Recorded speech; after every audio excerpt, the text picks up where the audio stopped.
Story number 5. The 5 Orange Pips. When I glance over my notes and records of the Sherlock Holmes cases between the years 82 and 90, I am faced by so many which present strange and interesting features that it is no easy matter to know which to choose and which to leave. Some, however, have already gained publicity through the papers, and others have not offered a field for those peculiar qualities which my friend possessed in so high a degree, and which it is the object of these papers to illustrate. Some, too, have baffled his analytical skill, and would be as narratives, beginnings without an ending, while others have been but partially cleared up, and have their explanations founded rather upon conjecture and surmise than on that absolute logical proof which was so dear to him. There is, however, one of these last, which was so remarkable in its details, and so startling in its results, that I am tempted to give some account of it, in spite of the fact that there are points in connection with it which never have been, and probably never will be, entirely cleared up. The year 87 furnished us with a long series of cases of greater or lesser interest, of which I retain the records. Among my headings under this 12 months I find an account of the adventure of the Paradol Chamber, of the Amateur Mendicant Society who held a luxurious club in the lower vault of a furniture warehouse, of the facts connected with the loss of the British barque Sophie Anderson, of the singular adventures of the Grice Pattersons in the islands of Uffa, and finally of the Camberwell poisoning case. In the latter, as may be remembered, Sherlock Holmes was able, by winding up the dead man's watch, to prove that it had been wound up 2 hours before, and that therefore the deceased had gone to bed within that time, a deduction which was of the greatest importance in clearing up the case. All these I may sketch out at some future date, but none of them present such singular features as the strange train of circumstances which I have now taken up my pen to describe. It was in the latter days of September, and the equinoctial gales had set in with exceptional violence. All day the wind had screamed and the rain had beaten against the windows, so that even here in the heart of great handmade London we were forced to raise our minds for the instant from the routine of life and to recognise the presence of those great elemental forces which shriek at mankind through the bars of his civilization like untamed beasts in a cage. As evening drew in, the storm grew higher and louder, and the wind cried and sobbed like a child in the chimney. Sherlock Holmes sat moodily at one side of the fireplace, cross-indexing his records of crime, while I at the other was deep in one of Clark Russell's fine sea stories, until the howl of the gale from without seemed to blend with the text, and the splash of the rain to lengthen out into the long swash of the sea waves. My wife was on a visit to her mother's, and for a few days I was a dweller once more in my old quarters at Baker Street. "Why?" said I, glancing up at my companion. "That was surely the bell. Who could come tonight? Some friend of yours, perhaps?" "Except yourself, I have none," he answered. "I do not encourage visitors." "A client, then?" "If so, it is a serious case. Nothing less would bring a man out on such a day and at such an hour, but I take it that it is more likely to be some crony of the landlady's."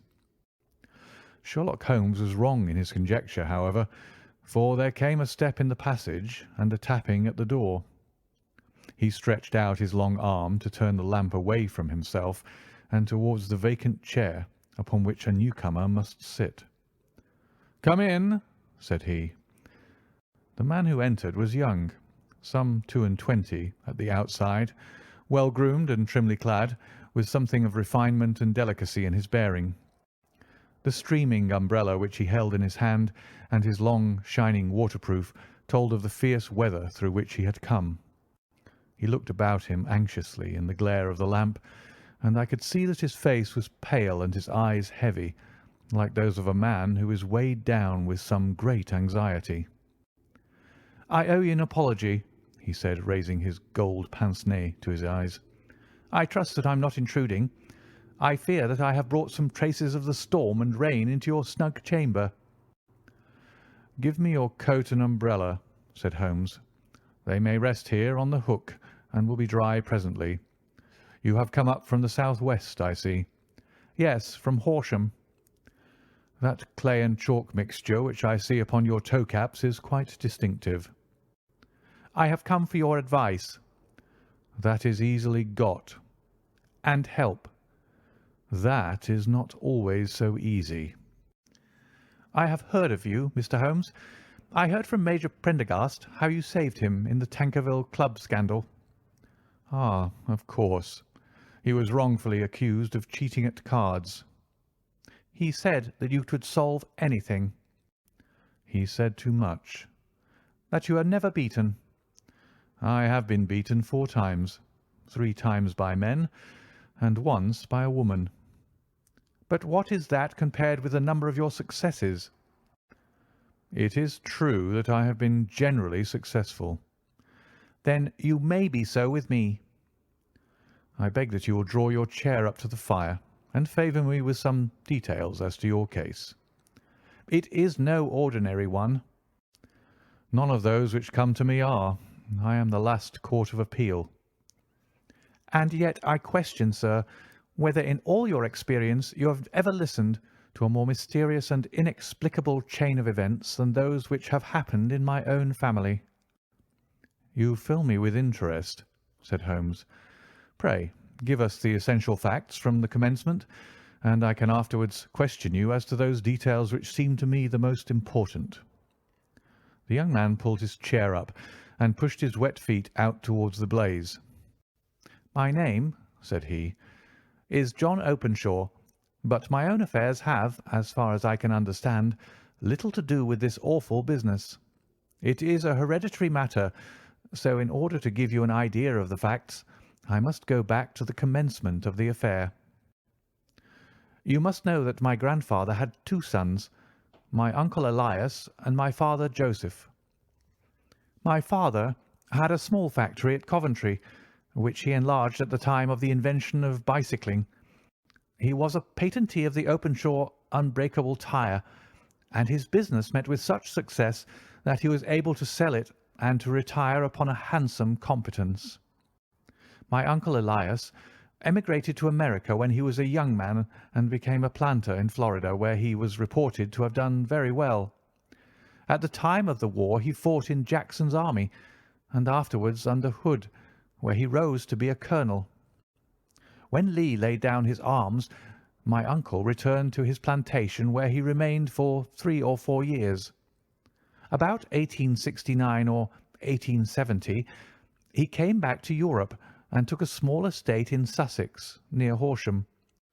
He had made a very considerable fortune in the States, and his reason for leaving them was his aversion to the negroes and his dislike of the Republican policy in extending the franchise to them.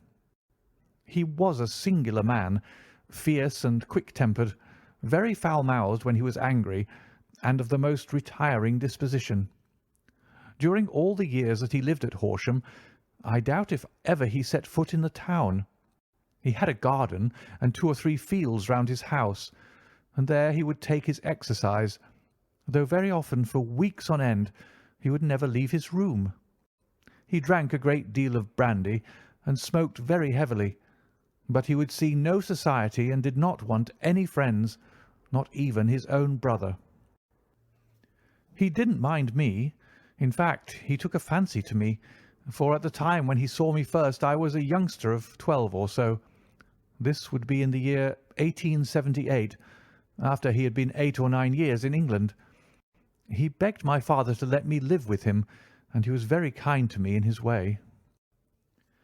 When he was sober, he used to be fond of playing backgammon and draughts with me, and he would make me his representative both with the servants and with the tradespeople, so that by the time that I was 16 I was quite master of the house. I kept all the keys, and could go where I liked and do what I liked, so long as I did not disturb him in his privacy. There was one singular exception, however, for he had a single room, a lumber room up among the attics, which was invariably locked, and which he would never permit either me or anyone else to enter. With a boy's curiosity, I have peeped through the keyhole, but I was never able to see more than such a collection of old trunks and bundles as would be expected in such a room. One day, it was in March 1883, a letter with a foreign stamp lay upon the table in front of the colonel's plate. It was not a common thing for him to receive letters, for his bills were all paid in ready money, and he had no friends of any sort. "From India," said he, as he took it up. "Pondicherry postmark. What can this be?" Opening it hurriedly, out there jumped 5 little dried orange pips, which pattered down upon his plate. I began to laugh at this, but the laugh was struck from my lips at the sight of his face. His lip had fallen, his eyes were protruding, his skin the colour of putty, and he glared at the envelope which he still held in his trembling hand. "K, K, K!" he shrieked, and then, my God, my sins have overtaken me." "What is it, uncle?" I cried. "Death," said he, and rising from the table, he retired to his room, leaving me palpitating with horror. I took up the envelope and saw scrawled in red ink upon the inner flap, just above the gum, the letter K 3 times repeated. There was nothing else save the 5 dried pips. What could be the reason of his overpowering terror? I left the breakfast table, and as I ascended the stair, I met him coming down with an old rusty key which must have belonged to the attic in one hand, and a small brass box, like a cash box, in the other. "They may do what they like, but I'll checkmate them still," said he with an oath. "Tell Mary that I shall want a fire in my room to-day, and send down to Fordham the Horsham lawyer." I did as he ordered, and when the lawyer arrived I was asked to step up to the room. The fire was burning brightly, and in the grate there was a mass of black fluffy ashes as of burned paper, while the brass box stood open and empty beside it. As I glanced at the box I noticed with a start that upon the lid was printed the treble K which I had read in the morning upon the envelope. "I wish you, John," said my uncle, "to witness my will. I leave my estate, with all its advantages and all its disadvantages, to my brother, your father, whence it will no doubt descend to you. If you can enjoy it in peace, well and good. If you find you cannot, take my advice, my boy, and leave it to your deadliest enemy. I am sorry to give you such a two-edged thing, but I can't say what turn things are going to take. Kindly sign the paper where Mr. Fordham shows you." I signed the paper as directed, and the lawyer took it away with him. The singular incident made, as you may think, the deepest impression upon me, and I pondered over it and turned it every way in my mind without being able to make anything of it.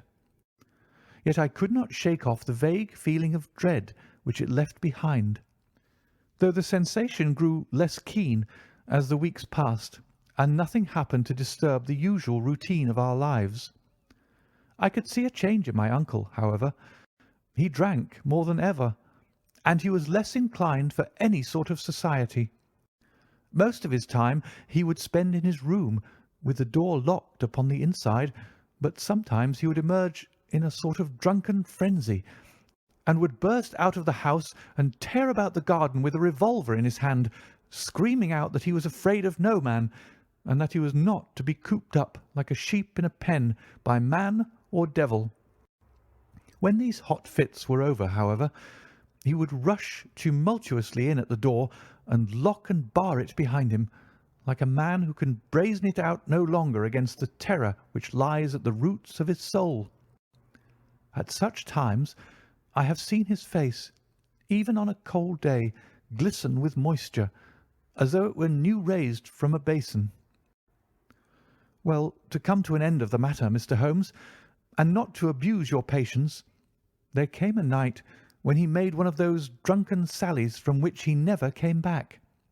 We found him when we went to search for him, face downward in a little green-scummed pool which lay at the foot of the garden.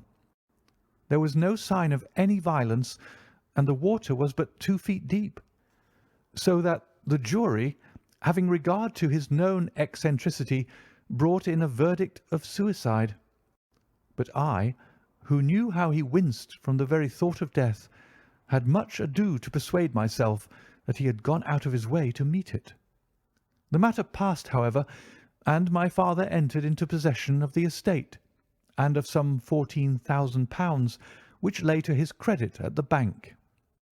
"One moment," Holmes interposed. "Your statement is, I foresee, one of the most remarkable to which I have ever listened. Let me have the date of the reception by your uncle of the letter, and the date of his supposed suicide." "The letter arrived on March 10th, 1883. His death was 7 weeks later, upon the night of May 2nd. "Thank you. Pray proceed." "When my father took over the Horsham property, he, at my request, made a careful examination of the attic, which had been always locked up. We found the brass box there, although its contents had been destroyed. On the inside of the cover was a paper label with the initials of K.K.K. repeated upon it, and letters, memoranda, receipts, and a register written beneath. These, we presume, indicated the nature of the papers which had been destroyed by Colonel Openshaw. For the rest, there was nothing of much importance in the attic, save a great many scattered papers and notebooks bearing upon my uncle's life in America. Some of them were of the war time, and showed that he had done his duty well, and had borne the repute of a brave soldier. Others were of a date during the reconstruction of the Southern States, and were mostly concerned with politics, for he had evidently taken a strong part in opposing the carpet-bag politicians who had been sent down from the north. Well, it was the beginning of '84 when my father came to live at Horsham, and all went as well as possible with us until the January of '85. On the 4th day after the New Year, I heard my father give a sharp cry of surprise as we sat together at the breakfast table. There he was, sitting with a newly opened envelope in one hand and 5 dried orange pips in the outstretched palm of the other one.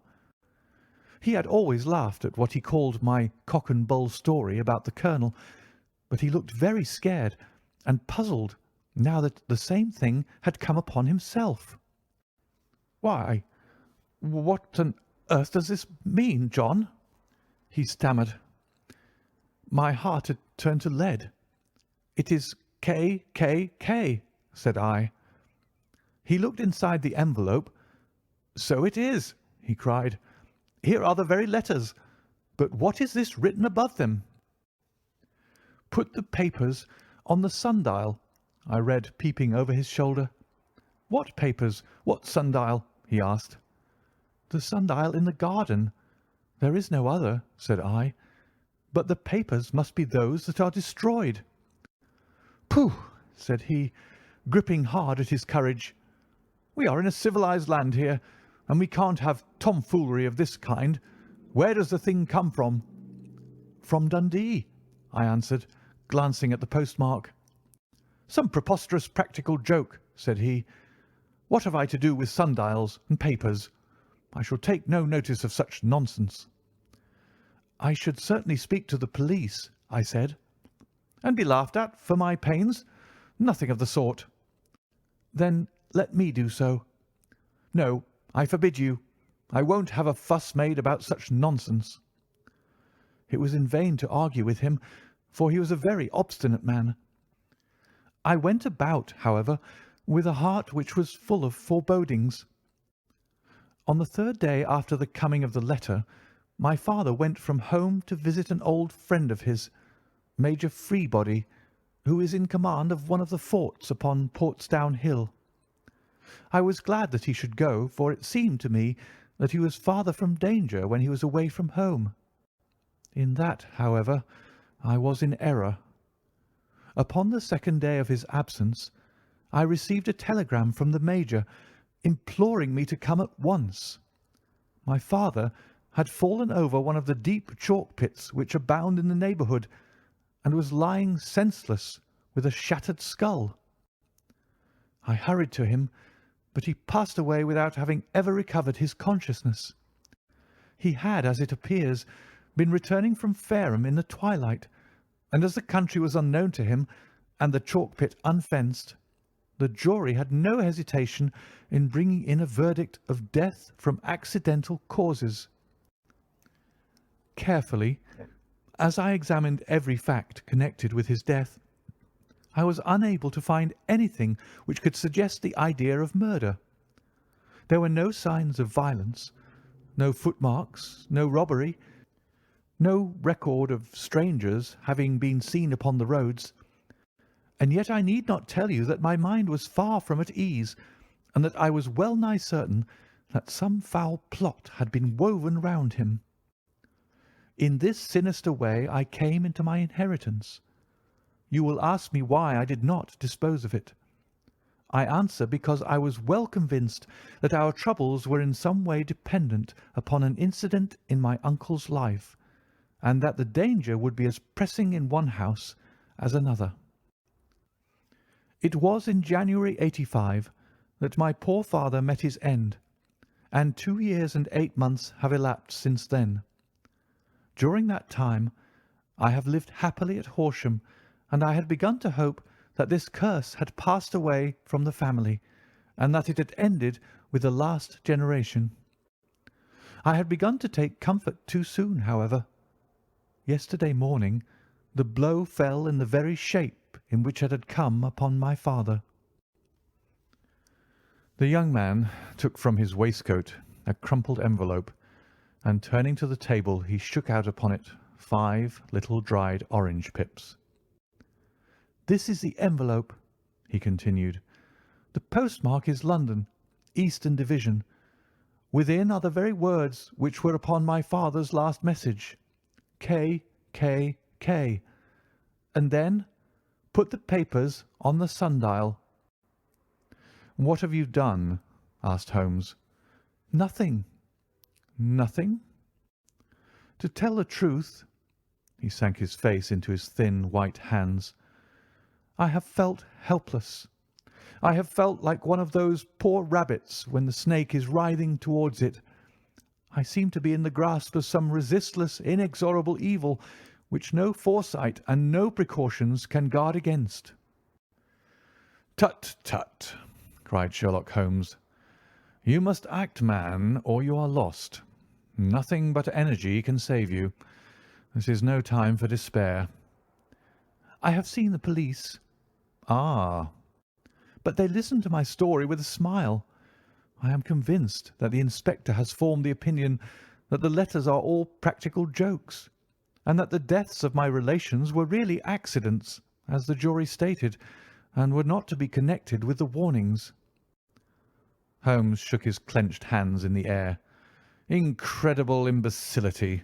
he cried. "They have, however, allowed me a policeman, who may remain in the house with me." "Has he come with you tonight?" "No, his orders were to stay in the house." Again Holmes raved in the air. "Why did you come to me?" he cried. "And above all, why did you not come at once?" "I did not know. It was only to-day that I spoke to Major Prendergast about my troubles, and was advised by him to come to you." "It is really 2 days since you had the letter. We should have acted before this. You have no further evidence, I suppose, than that which you have placed before us? No suggestive detail which might help us?" "There is one thing," said John Openshaw. He rummaged in his coat pocket, and drawing out a piece of discoloured blue-tinted paper, he laid it out upon the table. "I have some remembrance," said he, "that on the day when my uncle burned the papers, I observed that the small unburned margins which lay amid the ashes were of this particular colour. I found this single sheet upon the floor of his room, and I am inclined to think that it may be one of the papers which has, perhaps, fluttered out from among the others, and in that way has escaped destruction. Beyond the mention of Pip's, I do not see that it helps us much. I think myself that it is a page from some private diary. The writing is undoubtedly my uncle's." Holmes moved the lamp, and we both bent over the sheet of paper, which showed by its ragged edge that it had indeed been torn from a book. It was headed March 1869, and beneath were the following enigmatical notices: 4th, Hudson came, same old platform. 7th, set the pips on Macaulay, Paramore, and John Swain of St. Augustine. 9th, Macaulay cleared. 10th, John Swain cleared. 12th, visited Paramore. All well. "Thank you," said Holmes, folding up the paper and returning it to our visitor.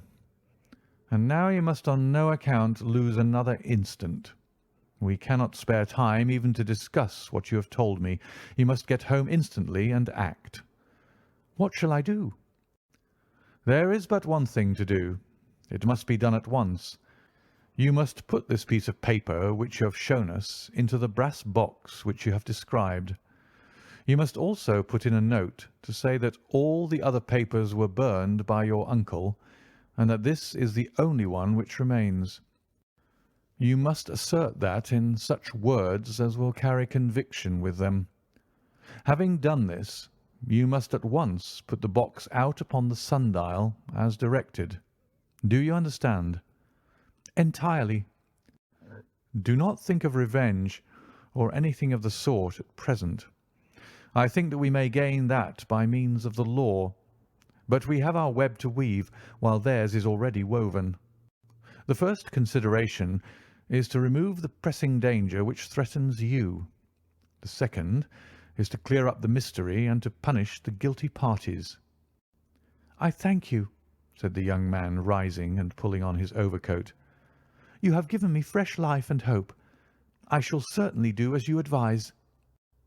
"Do not lose an instant, and above all take care of yourself in the meanwhile, for I do not think that there can be a doubt that you are threatened by a very real and imminent danger. How do you go back?" "By train from Waterloo." "It is not yet 9. The streets will be crowded, so I trust that you may be in safety, and yet you cannot guard yourself too closely." "I am armed." "That is well. Tomorrow I shall set to work upon your case." "I shall see you at Horsham, then?"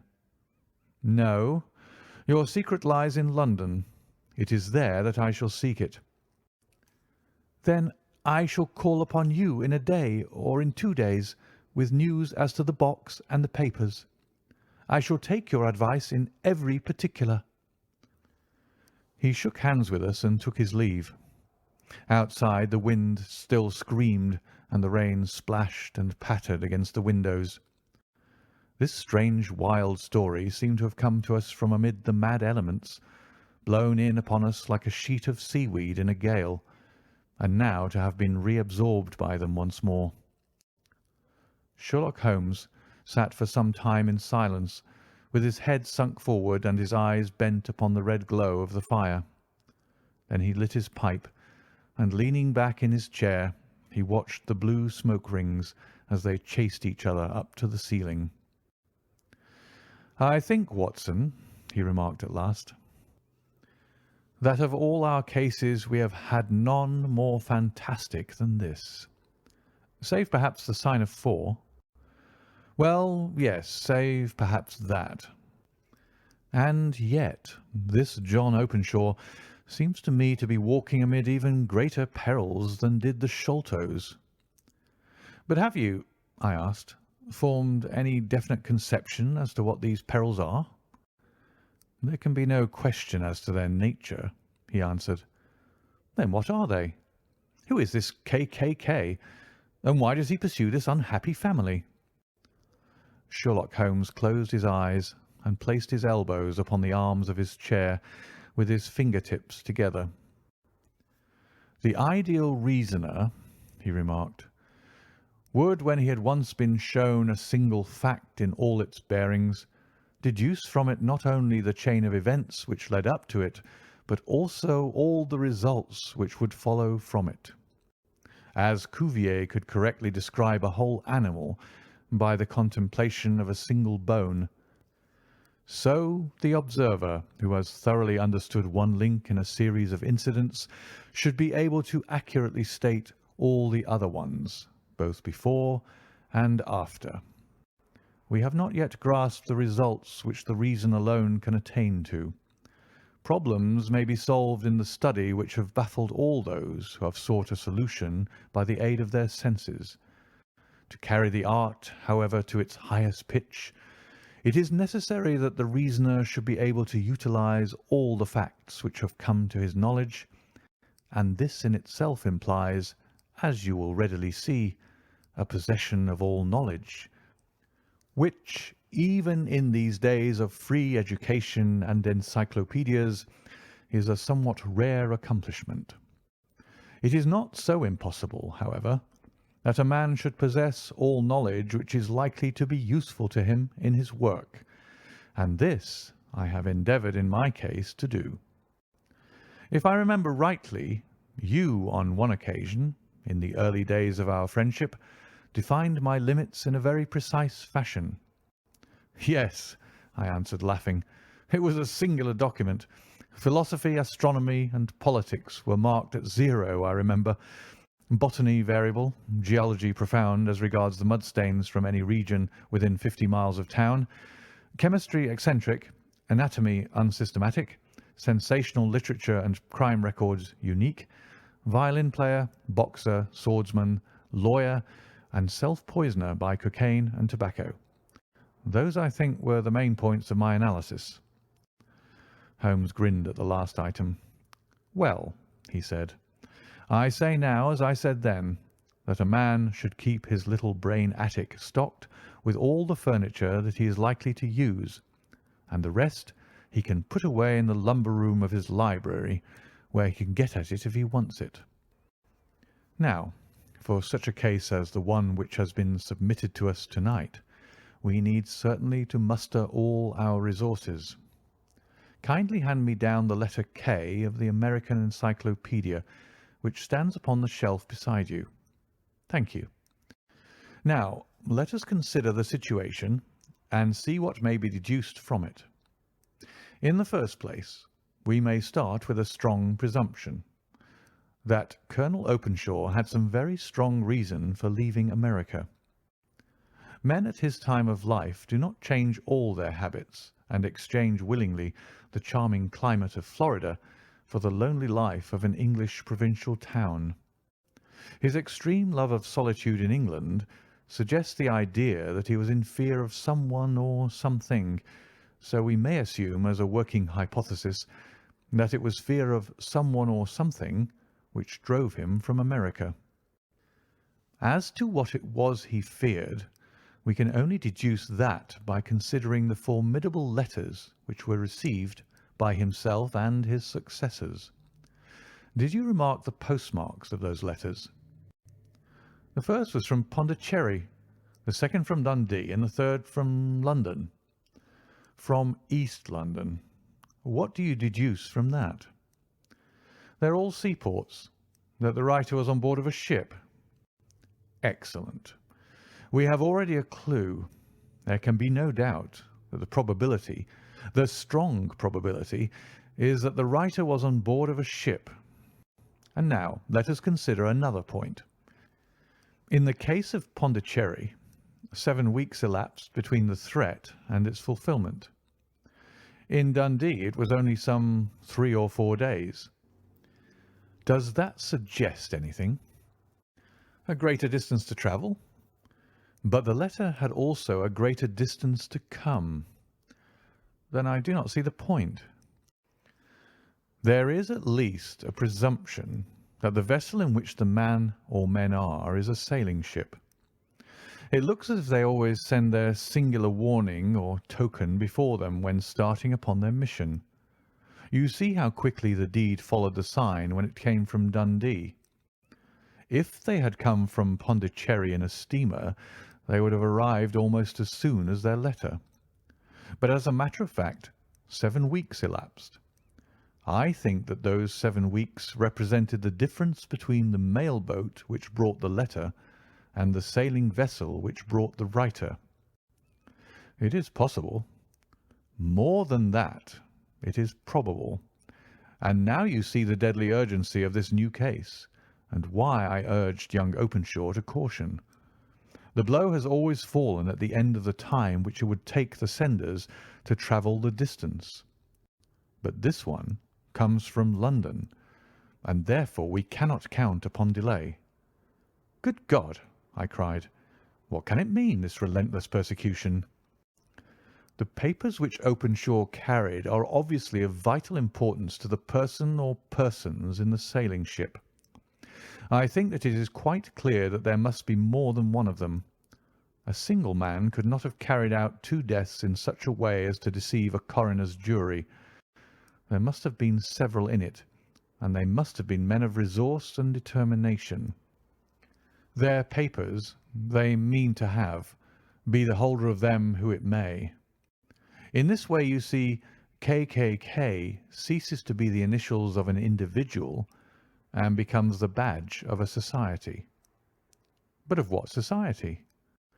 Have you never, said Sherlock Holmes, bending forward and sinking his voice, have you never heard of the Ku Klux Klan? I never have. Holmes turned over the leaves of the book upon his knee. Here it is, said he presently. Ku Klux Klan, a name derived from the fanciful resemblance to the sound produced by cocking a rifle. This terrible secret society was formed by some ex-Confederate soldiers in the Southern States after the Civil War, and it rapidly formed local branches in different parts of the country, notably in Tennessee, Louisiana, the Carolinas, Georgia, and Florida. Its power was used for political purposes, principally for the terrorizing of the Negro voters and the murdering and driving from the country of those who were opposed to its views. Its outrages were usually preceded by a warning sent to the marked man in some fantastic but generally recognized shape, a sprig of oak leaves in some parts, melon seeds or orange pips in others. On receiving this, the victim might either openly abjure his former ways, or might fly from the country. If he braved the matter out, death would unfailingly come upon him, and usually in some strange and unforeseen manner. So perfect was the organization of the society, and so systematic its methods, that there is hardly a case upon record where any man succeeded in braving it with impunity, or in which any of its outrages were traced home to the perpetrators. For some years the organization flourished in spite of the efforts of the United States government and of the better classes of the community in the South. Eventually, in the year 1869, the movement rather suddenly collapsed, although there have been sporadic outbreaks of the same sort since that date. You will observe, said Holmes, laying down the volume, that the sudden breaking up of the society was coincident with the disappearance of Openshaw from America with their papers. It may well have been cause and effect. It is no wonder that he and his family have some of the more implacable spirits upon their track. You can understand that this register and diary may implicate some of the first men in the South, and that there may be many who will not sleep easy at night until it is recovered. Then the page we've seen is such as we might expect. It ran, if I remember right, sent the pips to A, B, and C, that is, sent the society's warning to them. Then there are successive entries that A and B cleared or left the country, and finally that C was visited with, I fear, a sinister result for C. Well, I think, Doctor, that we may let some light into this dark place, and I believe that the only chance young Openshaw has in the meantime is to do what I have told him. There is nothing more to be said or to be done tonight, so hand me over my violin, and let us try to forget for half an hour the miserable weather and the still more miserable ways of our fellow men. It had cleared in the morning, and the sun was shining with a subdued brightness through the dim veil which hangs over the great city. Sherlock Holmes was already at breakfast when I came down. "You will excuse me for not waiting for you," said he. "I have, I foresee, a very busy day before me in looking into this case of young Openshaw's." "What steps will you take?" I asked. "It will very much depend upon the results of my first inquiries. I may have to go down to Horsham after all." "You will not go there first?" "No, I shall commence with the city. Just ring the bell, and the maid will bring up your coffee." As I waited, I lifted the unopened newspaper from the table and glanced my eye over it. It rested upon a heading which sent a chill to my heart. "Holmes," I cried, "you're too late." "Ah," said he, laying down his cup. "I feared as much. How was it done?" He spoke calmly, but I could see that he was deeply moved. "My eye caught the name of Openshaw and the heading 'Tragedy near Waterloo Bridge.' Here is the account. Between 9 and 10 last night, Police Constable Cook of the H Division on duty near Waterloo Bridge heard a cry for help and a splash in the water. The night, however, was extremely dark and stormy, so that in spite of the help of several passers-by, it was quite impossible to effect a rescue. The alarm, however, was given, and by aid of the water police, the body was eventually recovered.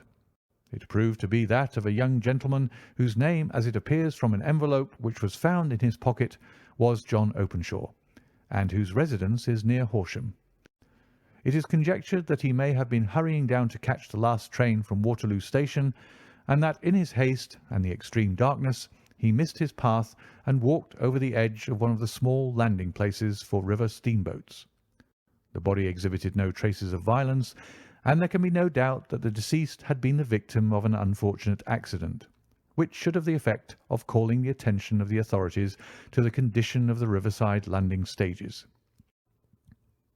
We sat in silence for some minutes, Holmes more depressed and shaken than I had ever seen him. "That hurts my pride, Watson," he said at last. "It is a petty feeling, no doubt, but it hurts my pride. It becomes a personal matter with me now, and if God sends me health, I shall set my hand upon this gang. That he should come to me for help, and that I should send him away to his death." He sprang from his chair and paced about the room in uncontrollable agitation, with a flush upon his sallow cheeks and a nervous clasping and unclasping of his long, thin hands. "They must be cunning devils," he exclaimed at last. "How could they have decoyed him down there? The embankment is not on the district line to the station. The bridge, no doubt, was too crowded, even on such a night, for their purpose. Well, Watson, we shall see who will win in the long run. I am going out now." "To the police?" "No, I shall be my own police. When I have spun the web they may take the flies, but not before." All day I was engaged in my professional work, and it was late in the evening before I returned to Baker Street. Sherlock Holmes had not come back yet. It was nearly 10 o'clock before he entered, looking pale and worn. He walked up to the sideboard, and tearing a piece from the loaf, he devoured it voraciously, washing it down with a long draught of water. "You are hungry?" I remarked. "Starving. It had escaped my memory. I have had nothing since breakfast." "Nothing?" "Not a bite. I had no time to think of it." "And how have you succeeded?" "Well, you have a clue?" "I have them in the hollow of my hand. Young Openshaw shall not long remain unavenged. Why, Watson, let us put their own devilish trademark upon them. It is well thought of." "What do you mean?" He took an orange from the cupboard, and tearing it to pieces, he squeezed out the pips upon the table. Of these he took 5 and thrust them into an envelope. On the inside of the flap he wrote S.H. for J.O. Then he sealed it and addressed it to Captain James Calhoun, Bark Lone Star, Savannah, Georgia. "That will await him when he enters port," said he, chuckling. "It may give him a sleepless night. He'll find it as sure a precursor of his fate as Openshaw did before him." "And who is this Captain Calhoun?" "The leader of the gang. I shall have the others, but he first." "How did you trace it, then?" He took a large sheet of paper from his pocket, all covered with dates and names. "I have spent the whole day," said he, "over Lloyd's registers and files of the old papers, following the future career of every vessel which touched at Pondicherry in January and February in '83. There were 36 ships of fair tonnage which were reported there during those months. Of these, one, the Lone Star, instantly attracted my attention, since, although it was reported as having cleared from London, the name is that which is given to one of the states of the Union. Texas, I think. I was not, and am not sure which, but I knew that the ship must have an American origin." "What then?" "I searched the Dundee records, and when I found that the barque Lone Star was there in January '85, my suspicion became a certainty. I then inquired as to the vessels which lay at present in the port of London." "Yes?" "The Lone Star had arrived here last week. I went down to the Albert Dock and found that she had been taken down the river by the early tide this morning, homeward bound to Savannah. I wired to Gravesend and learned that she had passed some time ago, and as the wind is easterly, I have no doubt that she is now past the Goodwins and not very far from the Isle of Wight." "What will you do, then?" "Oh, I have my hand upon him. He and the two mates are, as I learn, the only native-born Americans in the ship. The others are Finns and Germans. I know also that they were all three away from the ship last night. I had it from the stevedore, who's been loading their cargo. By the time that their sailing ship reaches Savannah, the mail-boat will have carried this letter, and the cable will have informed the police of Savannah that these three gentlemen are badly wanted here upon a charge of murder. There is ever a flaw, however, in the best laid of human plans, and the murderers of John Openshaw were never to receive the orange pips which would show them that another, as cunning and as resolute as themselves, was upon their track. Very long and very severe were the equinoctial gales that year. We waited long for news of the Lone Star of Savannah, but none ever reached us. We did at last hear that somewhere, far out in the Atlantic, a shattered stern post of a boat was seen swinging in the trough of a wave, with the letters L.S. carved upon it. And that is all which we shall ever know of the fate of the Lone Star.